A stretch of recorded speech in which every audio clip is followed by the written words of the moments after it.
this early morning. It's 3 a.m. in the morning there in London. Thank you very much. To tell you something about Brother Neville, Brother Neville is an author and journalist, and he's a senior Raj Yoga practitioner, and he's into Raj Yoga for last 40 years. He's married to Rich Hodgkinson, and who is also an author and journalist, and they both have 5 grandchildren.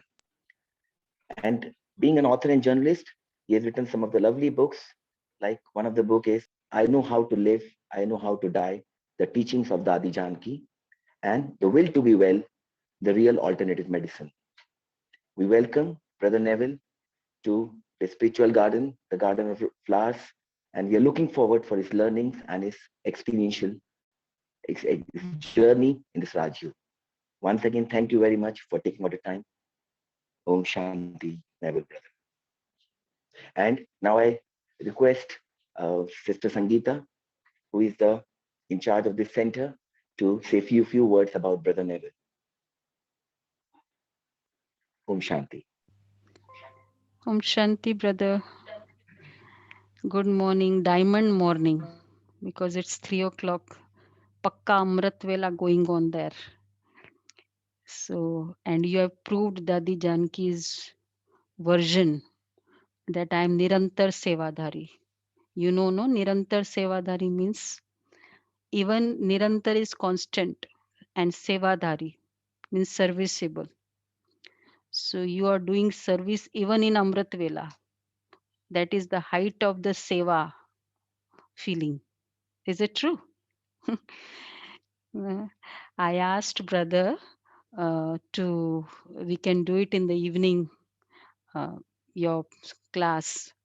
But our brother said that no, I want to meet the family. The family is maximum during the morning class. See, for you all, he has specially come. He is missing his Amrit Vela, right? Should I say you're missing or you're doing more Amrit Vela? So you will be in Amrit Vela feeling and sharing your experience. You have to unmute yourself. Unmute. Uh, no, you have to unmute first. It's not okay. One second. For this opportunity to connect with Bharat. We double foreigners, because of the lockdown and the travel difficulties, we are missing our visits to India. Right. But there are also benefits from this lockdown period. We can't run around as much as we did before. We're not spending as much money on travel and all the rest of it, but instead we've got more opportunity to understand ourselves and to connect with Baba. So shall I tell you something of my experience? Is that yeah, certainly. Yeah. So this is one sec. I'll just our family here. It's a very beautiful Farishta family. We call this family. It's a beautiful congregation of brothers and sisters from Delhi, of course, that is main, and Bombay and Maharashtra and South India and one foreign country also, I think so, Vietnam. And so it's a congregation of many different states of India and then foreign countries also. So you are speaking to the whole of Bharat and even the whole of sort of a mini global gathering. Very nice. Yeah. This has been an amazing thing, hasn't it? The way these Zoom meetings the technology has coincided with the need. It's quite wonderful. So now we can hear from you, your experiences.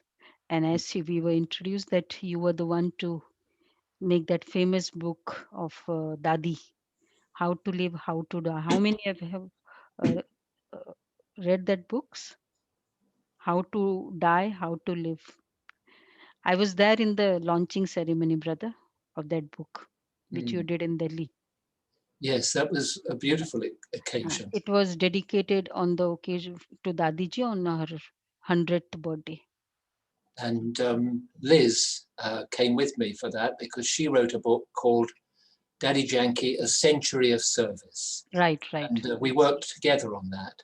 Mm. She was the writer, but I helped her connect with the people that she interviewed for it and did some editing. So it was amazing that this writing role has proved to be a kind of portal, a door through which I was able to find Baba. I think that's probably why, because for the most part, as you know, people who come to Baba, they may not have moved too far into a materialistic understanding. They may have some spirituality remaining in their life. But for me, and really for the both of us and our family, we were leading a very materialistic life. And I was working as a science correspondent. So sort of meeting scientists, subscribing to that scientific, materialistic scientific worldview. And at that time, 40 years ago, I didn't know that actually some scientists, some very top scientists, were arguing that we needed to go beyond materialism to really understand truth. That quantum theory, that branch of physics that emerged from studying the very, very small, was telling us that ultimately this material world is actually shaped and put in place by mind, by consciousness. Now that in more recent years I've studied and written about this, and it's helped me to develop that full faith in what Baba teaches us. But when I first came to Baba, I was drawn by my heart. My head couldn't understand a 5,000-year cycle, even the concept of a soul. I heard it, but I didn't really understand, grasp the reality of the soul and where we've come from, and that wonderful source from whom we come. So I was a bit of a tough nut to crack, but Daddy Yankee was the one who brought the hammer. And so I've many encounters with her. She held on to me, even during times when my sort of old outlook was still very strong, because when you have a very materialistic outlook, the vices take a big grip on you, because they're the alternative way of finding some brief happiness. It never lasts, of course, when you're trying to find happiness in those limited ways, but they had a strong hold on me, especially, I would say, attachment in my relationships, very, very strong. And so when Baba was telling us to forget this old world, have relationship only with him, it was a long time before that became any kind of reality for me. But in the end, I feel as if, thanks to the patience of these teachers, and especially Daddy Yankee, the illusions fell away and my intellect grasped what this was about, as well as my heart. Because if my heart hadn't understood it, there would have been no hope. But right from the start, I was really drawn, because I sort of, when I met the Brahmakumaris sisters in London, I felt so strongly that they had something that was missing in my life. A beauty, a peace, a resilience, a detachment, but also a love that wasn't sufficiently present. Even though I had a happy family life, it seemed happy in many ways, and we were successful in our chosen careers of journalism, but so much work, and where there's that neediness driving your work, you know, where you're doing it not out of a sense of giving. And there was that element too, but also that element of taking, of needing to prove yourself, of needing to have your name on your articles, all of this sort of thing. This actually makes you very vulnerable to the ups and downs of life. And gradually, Baba taught me not to move away from all of that, even though I have served for many years in a retreat place, but how to live your relationships and do your work, but coming from a positive space where you're just doing your best to give rather than to take, either, you know, through binding people to you, through boosting your ego by thinking that your children are good at this or that. All of these traps cause so much sorrow in our lives, but if we can come into our relationships and do our work with that fullness that comes from knowing ourselves as children of God, then everything is transformed. But that is the inheritance that I've received. It's not there fully, but that shift has happened for me. And so all my things, all my relationships, all my relationships with work, which continues, even though I'm in my late 70s now, but I am still enjoying writing and researching, but it's got much less of that neediness present in it, and that is so liberating. And I do have Daddy Janki to thank for that mostly. I remember, because I was so in love with this without knowing what I was loving, but went through a lot of confusion in my early days because the intellect didn't understand, because of all that materialism in my head. I remember once going to Daddy. She had so much positive vibration that she was one of those people that you could go into her company and you would feel she would draw you into her vibrations, into her radiance. So you might have lots of problems in your head, but when you went in front of her, they would all disappear. I found this repeatedly.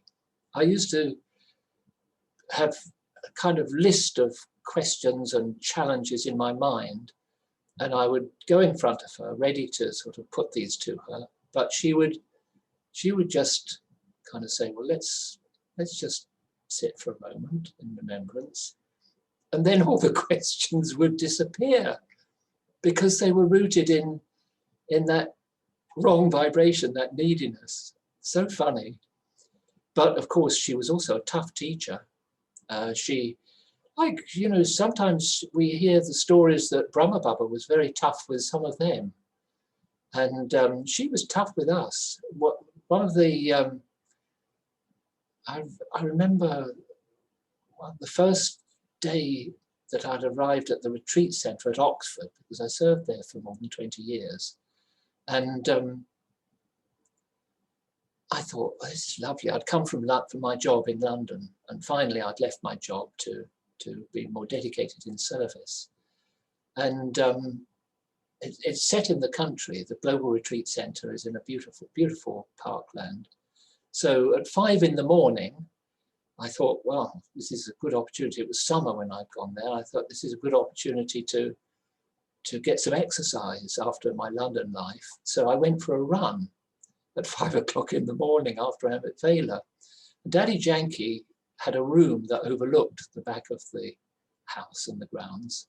And she saw me. And in her class that morning, she said, if anyone's got any spare energy, you can clean a toilet. This was the kind of, she was a really tough leader. But, you know, in the end, I understand, it doesn't mean that you shouldn't take care of yourself, but she didn't want anything Lockic about the retreat centre. She didn't want to feel that we were ordinary. She wanted it to be as dedicated as could possibly be. And that was the secret to her own power. absolute focus.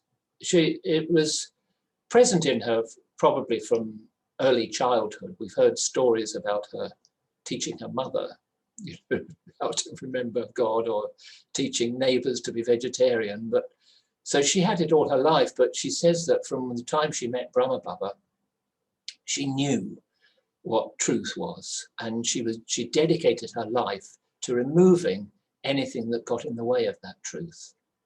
You know, she had plenty of negative thoughts, her own sanskars, her own very strong sanskars, but she worked on them to remove them, so that she could just become that radiant light.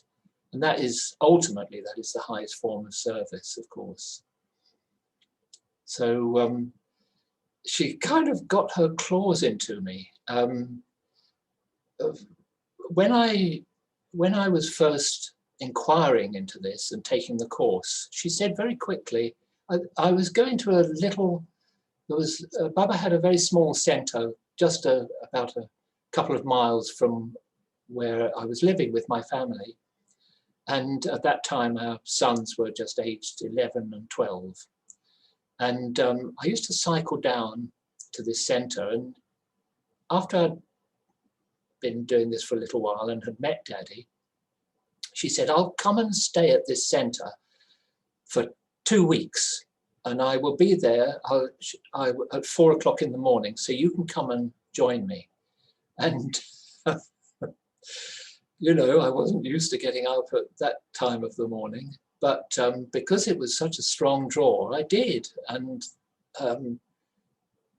Liz would join me sometimes. She always kind of understood this, but didn't feel the same pull from the heart.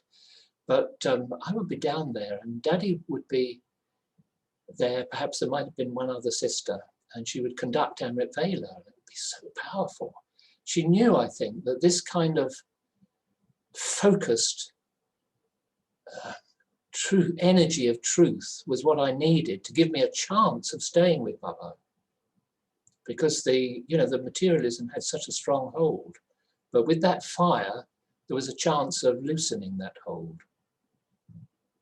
So that got me going with Amrit Vela, which I've always found power from ever since. The Murli was another thing that was, I've got some funny memories from those early days. When I was introduced to the Murli, I used to find the Sakar Murli very hard to understand. It was like Baba sometimes uses the image of a hot plate, and you drop some drops of water on it, they just go psst, instantly evaporate. My head was a bit like that. The Murli, I could only listen to it for a few minutes. It was like, psst. I just couldn't grasp it. And I remember I used to go to the Murli at, Baba had at that time, 40 years back, Baba just had a house in London. Daddy had moved from where she first went, a very, very simple flat. And she had this Baba in North London. And I used to go up there on a Sunday. And Sister Gemini, who you probably know, I used to feel embarrassed by the whole gathering. I didn't really understand what I was doing. And I'd sit right at the back, and Gemini would more or less come and take me by the ear and say, come on, Nev, and sit me in front of Daddy, so that at least I would get those vibrations, which would help to nourish me and free me. And so you can understand that when someone has come in that vulnerable state, it's going to be quite a struggle. And it took a lot of courage on Daddy's part to try to pull double foreigners in this way. You know, some came ready-made. They understood very quickly. Daddy has always said that she thinks Ken and Charlie were both Brahmins in their previous births. So they came to London in the early 70s, about in 74 when Daddy had first arrived, and they took to it very quickly. I came in 81, and it was a little bit later. I had all my family responsibilities. I was in my newspaper job, so it was a bit of a different game. But Daddy knew that if she could hold on to me, then the soul could be serviceable because of this writing role. So that the writing was really a passport to finding this truth, because she had the courage to hold on to me during, and you know, it's quite controversial, this. I remember a discussion in Madhavan between Daddy G, Daddy Prakashmani, and Daddy Janki. And Daddy Prakashmani, she had a different role, you know, whereas Brahma Baba founded everything and withstood all the criticism and took so much courage and had so much toughness. Daddy G was great in a different way. She was so loving, and she nurtured this young organization until it had become really well established across India. But Daddy Janki was more like Brahma Baba, and she tried to be like Brahma Baba for us, you know, to carry what the daddies received from Brahma.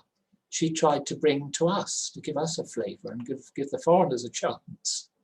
And but this took courage, just as it took so much courage for Brahma Baba to do what he did, because, you know, when you're using that godly power to hold on to people who don't quite understand, there'll be times where it's very tough for them, and they will project some of their frustration back on you.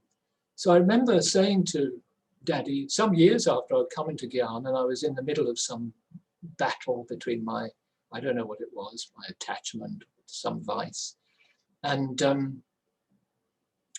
I said at a public program that I was the host, the MC.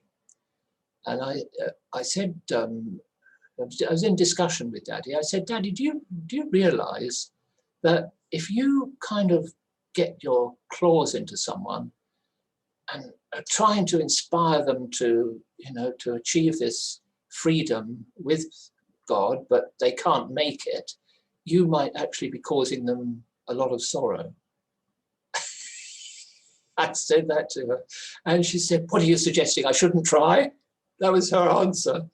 So funny. And of course, what could I say to that? You know, yeah, Daddy G, in this conversation I'm remembering, she said, no attachment is permissible. No, you have to be just an instrument for Baba, no attachment. But Daddy Janki she worked so hard to be instrumental for Baba that she would risk attachment for that godly purpose. This is a controversial area, and it was so interesting to find that the two of them had that different attitude to it. They, of course, great respect for each other's position, but I'm grateful that Daddy Janki was willing to use a sort of godly attachment to hold me until the penny dropped, as we say, you know, until my intellect had melted enough for me to understand, which really took quite a few years. There's another story I remember. I was in Madhavan, actually, and I went for an afternoon rest, and I had a dream, a very vivid dream, of Daddy Janki.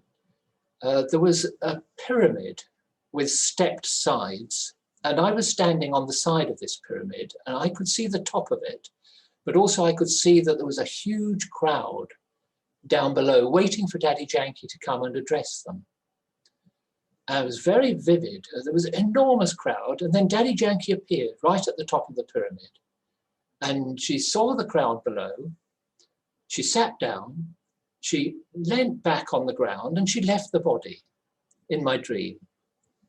And I observed this with complete detachment, because I was soul conscious. I was in my dream. I wasn't in the body, so to speak. So I observed that Daddy Yankie's left the body. The crowd are going to be disappointed. That's a shame. That's, you know, I didn't have any feeling beyond that kind of observation. And then I woke up and, you know, as I came into my brain and my body, because of this attachment that I had for Daddy, I couldn't stop sobbing after I woke up. It's like I carried the memory of Daddy leaving into my body briefly. And even though I knew that this had been a dream, the impact of it was like that. It really hurt. So I thought, this is not good. I have to overcome this attachment. Because, you know, where I was feeling sometimes that I was failing, and I'd feel bad, I'd feel that I'm letting Daddy down. So not long after that, I was in some group in Madhuban, and Daddy, a small group, you know, there might have been 8 or 10 of us, and Daddy said, she asked each one of us, what's your current effort? And I said, my current effort is to become free of my attachment to Daddy Yankee. Daddy said, I'm not letting go of you until you become, I'm not letting go of my attachment to you until you become perfect. She wouldn't let go. And you know, when she finally left the body last March, nearly a year ago, I was really struck by the fact, I was so grateful for the fact that by this time, okay, after a few decades, I'd understood enough and I'd received enough from Baba, and my intellect had transformed enough to feel the security of that relationship with Baba. So when Daddy left, I didn't shed a single tear. I just felt a great sense of celebration for such a great life and privilege at having known such a soul. And when we saw, you know, because of the lockdown, we saw the tiny gathering, just socially distanced around the funeral pyre, I thought, Daddy, you are a genius. Fancy leaving at a time like this where there's no expense. Otherwise, imagine, you know, people would have, foreigners especially, they'd all have wanted to go to mark Daddy's departure. They would have spent thousands and thousands of pounds, millions, billions of rupees on traveling, and there would have been a huge amount of fuss. But instead, because Daddy wanted simplicity, I think I heard you speaking about this from the Murli.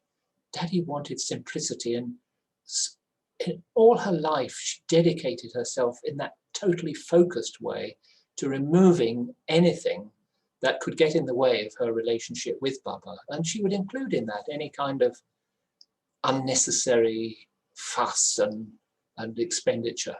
So I felt what an amazing drama that it allowed Daddy to leave in just the way she would have liked to have done. These are some of my stories. I don't know if you're like, how are you doing on time? I know we don't have all that much time, do we? Well, yeah, I've been with you nearly half an hour. So if there's any questions or if I can hear from your end how things are. What made you surrender? Because you are a grihasti. No, you are a householder with a full-fledged family, I think so. Children, Yes. grandchildren. Yes. And in spite of it, you surrendered. You are completely surrendered. You are called as a BK and in the retreat house, right? Yeah, that's right. Yes. So well, Liz lives in Oxford as well, and so we still see quite a lot of each other. We went away together for a week recently. We hired a cottage by the seaside where we work together because we're both working on new projects and we help each other with our work.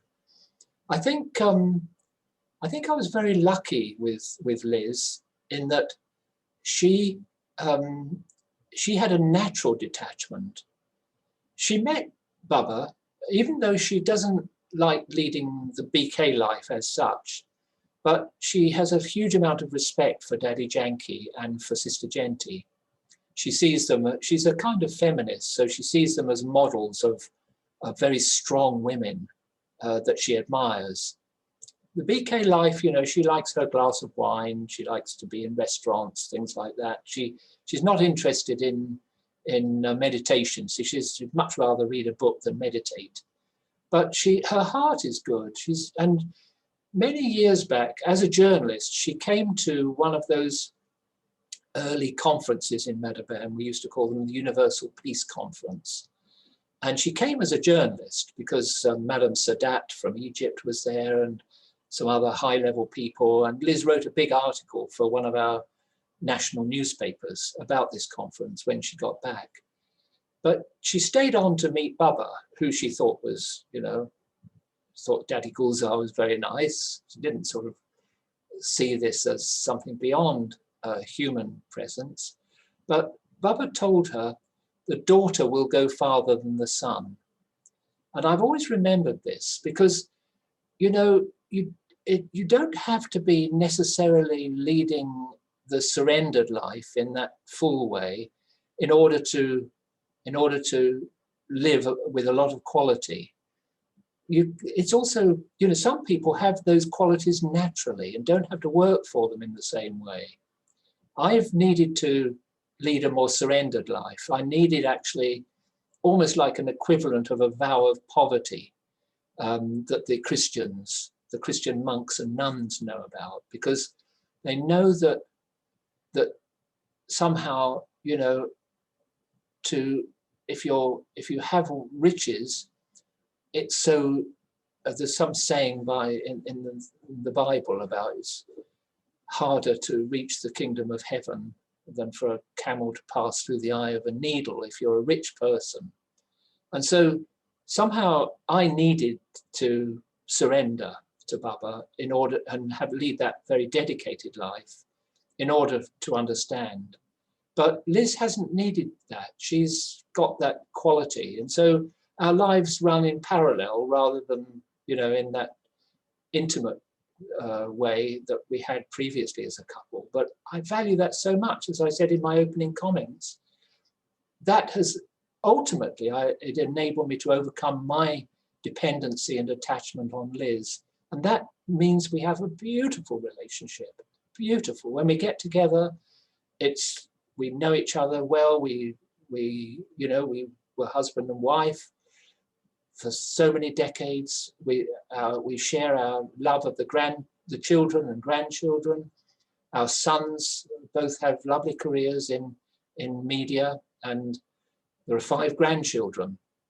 But you're reminding me of a story when the grandchildren arrived. So this is going back nearly 20 years because 2 of them are aged 19, and then there are 2 17-year-olds and a 16-year-old. And when the grandchildren started arriving, that old, you know, my growing sense of the truth of what Baba was telling me about these being end times, you have to detach from everything. I was finding it so difficult because, you know, there are deep sanskars of body conscious sanskars of associating with your grandchildren. You kind of see them as extensions of yourself. We've been like this for eons, you know, right through the second half of the Kalpa. And so those sanskars were emerging and they were clouding my acceptance again of what Baba was telling me. I didn't realize this, but I felt a sort of cloud in my understanding at that time. And I was traveling with Sister Genti, and I was explaining this, and she said, you know, Nev, I think it might be the grandchildren. It was a great insight on her part. And I went to Baba's room as soon as we arrived wherever we were going. And it was true. Baba, I could see it clearly that it was this body conscious sanskar that was emerging because of the arrival of these grandchildren. And just identifying that helped me to see through that. But I've really appreciated being able to be with our sons and with our grandchildren with that, instead of with that, you know, bondage of thinking of them as mine, obviously there's a special relationship. I am their grandpa. I'm Grandpa Nev, you know, that's what they call me. And I love seeing them. And we had Christmas together despite the lockdown. And, you know, we have some great times together. But what I want to do is actually tell people that it's possible to have these lovely relationships after you have done enough cleaning of your own kind of consciousness, that you can have the nourishment from God by keeping God with you. And with that, you don't have that dependency in relationship. You just give where you can. Then you don't take from them. If your children are not doing what you would like them to do, you just, they're independent. You know, you free them. You can guide and you can be pleased with their successes, all of those things. But to do it in a way that is giving rather than taking. And this is the biggest gift I've received from Baba. Daddy Janki said to me the last time, well, a couple more Daddy stories quickly. There was one where I think it was the last time I met Daddy in India, and I went to her cottage in Shantivan when I arrived, and she said something like,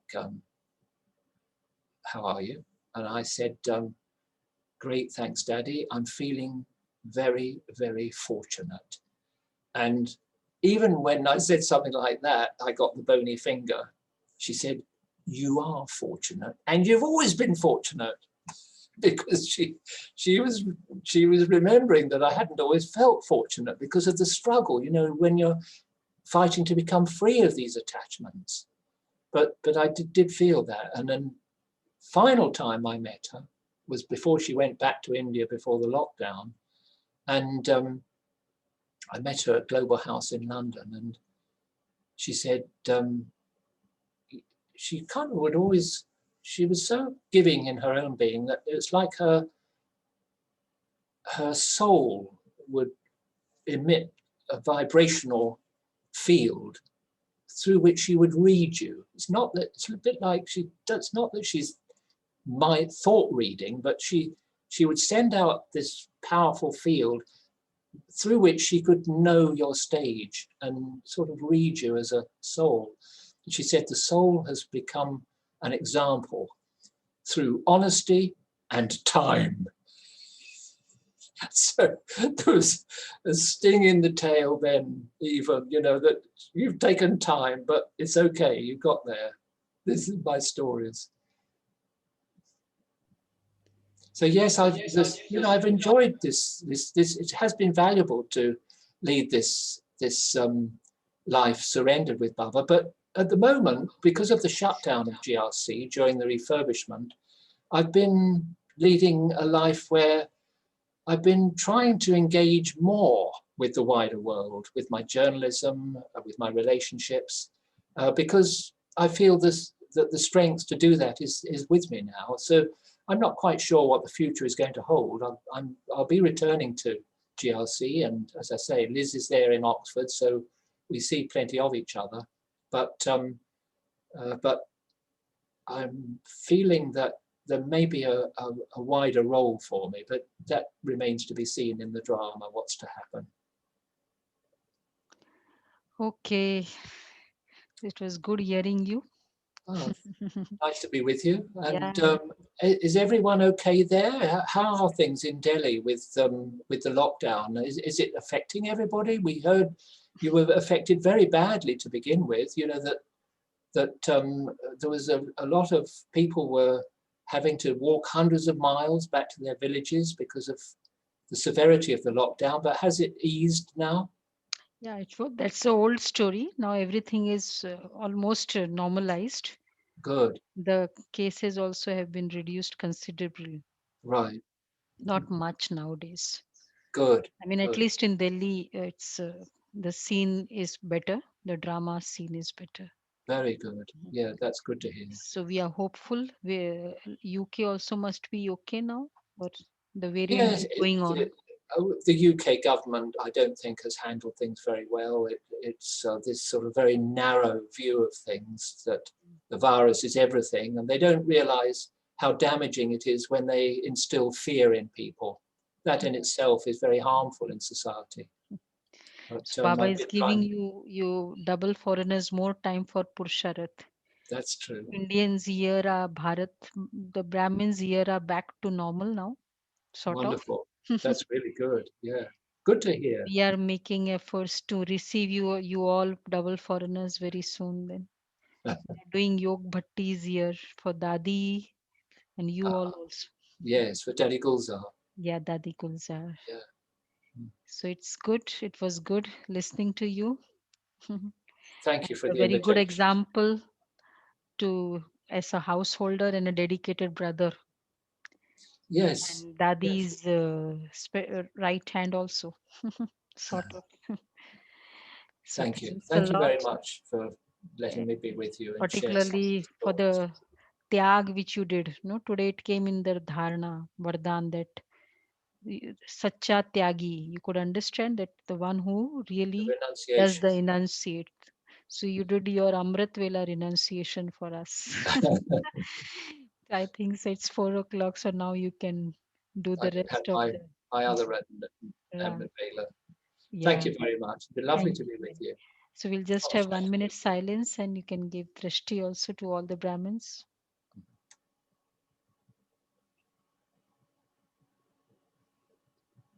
Geet bajana.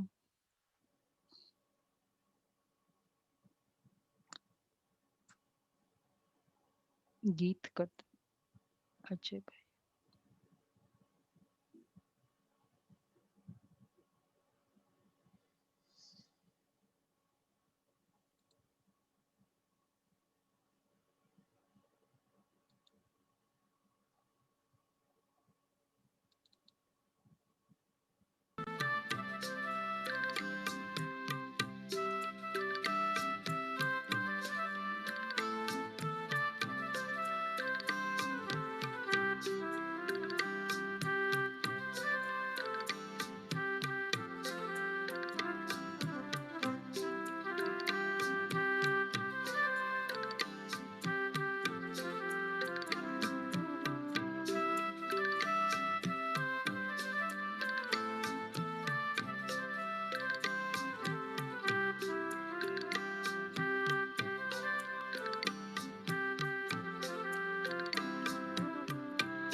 Om Shanti. Om Shanti. Om Shanti.